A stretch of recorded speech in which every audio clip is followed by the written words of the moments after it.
Front indicator മാറണം. പിന്നെ ഹെഡിൻ്റെ oil leak ഉണ്ട് കേട്ടോ. Head oil leak, back brakes, പിന്നെ വേറെ ബാക്ക് ബ്രേക്സ്, പിന്നെ വേറെ ഈ ഇൻഡിക്കേറ്റർ മാറണ്ടേ? ഇത് മാറണം. ഫ്രണ്ട് 2 ഇൻഡിക്കേറ്റർ ഉണ്ട്. പിന്നെ ഈ മീറ്റർ ഗ്ലാസ് അത് 300 സംതിങ് വരും. 300 രൂപ. അത് മാറണ്ട. പിന്നെ ബ്രേക്ക് ലൈറ്റ് വർക്കിംഗ് വേണം. പിന്നെ ടാക്കോൽ ഇത് ഉണ്ടാക്കണം, ഡ്യൂപ്ലിക്കേറ്റ് ടാക്കോൽ. ഓക്കെ. ഈ ഫുഡ് റെസ്റ്റ് ഒക്കെ ചേഞ്ച് ചെയ്തോ? ഫുഡ് റെസ്റ്റ് മാറണം. 4 ഫുഡ് റെസ്റ്റ് മാറണം. 4 ഫുഡ് റെസ്റ്റ് അച്ചാക്കിക്കോ.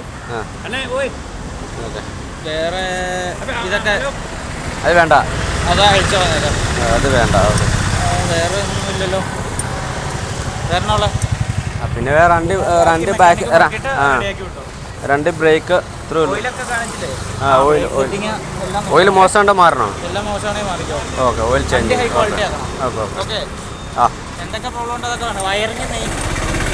ഓക്കെ മനസ്സിലായി.